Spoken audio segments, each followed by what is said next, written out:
शुक्रिया कि कल शाम में आपने फ़ोन करके मेरी खैरियत और मुझसे दरियाफ़्त किया कि क्या हुआ, और आपने मुझे बताया कि आपने फ़ौरन पुलिस के आला अहदेदारों से बातचीत भी की।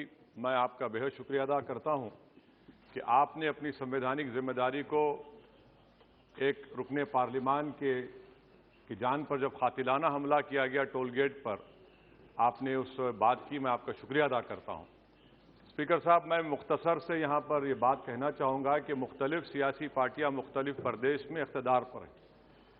ये बात आप तमाम को मैं गोशेगुजार कर रहा हूँ कि आखिर ये कौन लोग हैं जो गोली पर भरोसा करते हैं, बैलेट पर नहीं करते। आखिर ये कौन लोग हैं जो इतना रेडिकलाइज हो चुके हैं कि इनको इस संविधान पर एतमाद नहीं रहा, उनको अंबेडकर के बनाए हुए संविधान के खिलाफ हैं, जो इतनी नफरत पैदा करते हैं। आखिर ये कौन लोग हैं? मैं इसको सियासी गुफ्तगू नहीं करूंगा, ये सबके लिए छोड़ रहा हूं, क्योंकि जहां तक मुझे मालूम कि मैं 2 मरतबा का विधायक हूं, 4 मरतबा का सांसद हूं, और अगर इस तरह से अगर राजनीति आगे बढ़ेगी कि टोल गेट पर गाड़ी रुकती है और 4 राउंड गोलियां चलाई जाती हैं, आखिर इन नौजवानों को ये कैसे रेडिकलाइज हुए? और मैं सरकार से पूछना चाहता हूं कि क्या उन्होंने ये रेडिकलाइजेशन सैयद कुतुब की किताब पढ़कर रेडिकलाइज हुए, अब्दुल्ला अजाम की किताब पढ़कर रेडिकलाइज हुए, या अयमन अल ज़ोहरी की किताब पढ़कर रेडिकलाइज हुए? इसीलिए मैंने सरकार से 2015 में कहा था कि इंटरनल सिक्योरिटी डिपार्टमेंट एमएचए में उसमें तमाम मजाहिब के लोगों का एक काउंटर रेडिकल सेल बनाइए आप। और सर, ये रेडिकलाइज हो चुके हैं तो भारत की इससे राइट विंग कम्युनिज्म और टेररिज्म बढ़ेगा। मैं आपसे अपील कर रहा हूं कि जो गलती एनडीए 1 में की थी, आप वही करने जा रहे हैं। आपको नुकसान होगा, आपकी सरकार को नुकसान होगा, देश को तो, देश की सालिमियत को खतरा तो पैदा हो रहा है। सर, मैं आपके जरिए से सरकार को यह भी बताना चाहूंगा कि जिन लोगों ने ये रेडिकलाइजेशन किया है, आप इस पर गौर करिए, इन पर यूएपीए क्यों नहीं लगाते आप? अगर कोई स्पीच देता है, अगर कोई फेसबुक पर किसी क्रिकेट मैच पर किसी टीम की तायीद करता है तो यूएपीए लगता है। एक सिटिंग एमपी के ऊपर यूएपीए नहीं लगेगा सर। मैं सरकार पर छोड़ता हूं।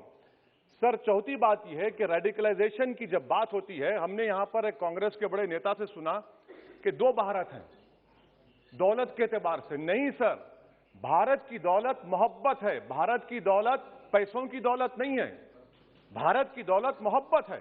हां, 2 भारत हैं, एक मोहब्बत पर जो पिछले कई बरसों से आबाद है, और एक नफरत पर भारत बन रहा है। तो क्या आप दौलत की भारत की मिसाल देंगे या मोहब्बत की भारत की मिसाल देंगे? अगर मोहब्बत की भारत की मिसाल देंगे तो उसमें आपको मेरी जबान को रोकने के लिए गोली चलाने की जरूरत नहीं है। इस 2 भारत को समझने की जरूरत है। सर, खत्म सर, मुझे खत्म सर सुनिए सर, मैंने करीब से 6 फीट से गोलियां देखी, मुझे बोलने दीजिए सर। हो सकता है कि कल दिन ना देखूं मैं। अगर मैं यहां पर नहीं बोलूंगा तो कहां बोलूंगा सर? आप मुझे प्लीज बोलने दीजिए।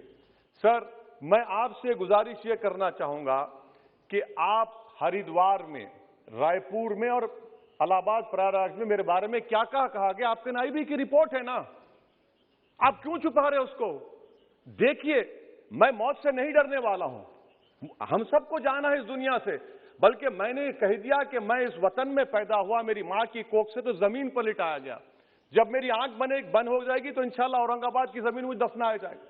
मगर मैं आपसे अपील करना चाह रहा हूं सरकार से सर, कि जो कुछ बातें की गई हैं उसको देखिए। मैं जेड कैटेगरी सिक्योरिटी नहीं चाहिए मुझे, मैं हरगिज नहीं चाहिए मुझे। मैं 94 से पॉलिटिक्स में हूं, मैं आजाद जिंदगी गुजारना चाहता हूं। मैं घुटन के साथ जिंदा नहीं रह सकता इस दुनिया में। मुझे जिंदा रहना है तो अपनी आवाज उठाना है, मुझे जिंदा रहना है तो सरकार किसी के उनके खिलाफ बोलना है, और अगर गोली लगती है तो मुझे कबूल है, मगर मैं घुटन की जिंदगी नहीं गुजार सकता सर। मेरा मानना यह है कि संविधान में अगर देश के गरीबों को, मजलूमों को, अल्पसंख्यक समाज को सिक्योरिटी मिलेगा तो मुझे मिलेगी। आपकी चिंता हमें है ना सर, मैं सिक्योरिटी दे रहे हैं आपको नहीं सर। देश के गरीब बचेंगे तो मैं बचूंगा। ओवैसी की जान 1 लाख पीलू से बढ़कर नहीं है सर। ओवैसी की जान उस वक्त बचेगी जब गरीब की जान बचेगी। इसीलिए मैं आपके जरिए सरकार से अपील करना चाहूंगा कि सर, इस नफरत को खत्म करिए, इस नफरत को खत्म करिए और इस पर आप गौर करिए। मैं नहीं लूंगा सिक्योरिटी, मैं जेड कैटेगरी नहीं चाहता हूं सिक्योरिटी। मुझे ए कैटेगरी का शहरी बनाइए आप, मुझे ए कैटेगरी का शहरी बनाइए ताकि मेरी और आपकी जिंदगी बराबर हो। जब देश के प्रधानमंत्री पर सिक्योरिटी ब्रीच हुआ, अपोजिशन की तरफ से मैंने कहा था कि गलत हुआ, सब सेकुलर पार्टी के लोगों ने कहा कि ओवैसी तुम क्यों बोले? मैंने कहा नहीं, देश का प्रधानमंत्री मेरा है, सिक्योरिटी ब्रीच हुई तो एक्शन लेना चाहिए। मगर 4 मर्तबा के एमपी पर कोई 6 फीट के फासले से 4 गोली चलाता है। मुझे मौत है, हम सबकी मौत है, मगर मैं इन गोली चलाने वालों से डर कर खामोश नहीं बैठने वाला हूं। और मैं दुआ करता हूं कि उत्तर प्रदेश में पुरअमन पोलिंग होगी इंशाअल्लाह। उत्तर प्रदेश की जनता गोली चलाने वालों का जवाब बैलेट से देगी, नफरत का जवाब मोहब्बत से देगी और कमजोरों को दबाने का जवाब हिस्सेदारी से देगी। मेरी आपसे गुजारिश है सर कि मुझे जेड कैटेगरी नहीं चाहिए, मैं रिजेक्ट करता हूं। आप इंसाफ करिए सर, उस पर यूएपीए लगाइए। और इनके दिमाग कौन है? 2 लोग रेकी करते हैं, उनको मालूम कि मैं मीरठ किठौर से आ रहा हूं उस टोल गेट पर, और 6 फीट के फासले पर गोली चलाते हैं। तो आप देख लीजिए सर, आप सरकार के हवाले, अगर आप इंसाफ करना चाहे आप इंसाफ कर सकते, मगर रेडिकलाइजेशन आपको नुकसान पहुंचाएगा और इससे राइट विंग टेररिज्म बढ़ेगा। शुक्रिया सर।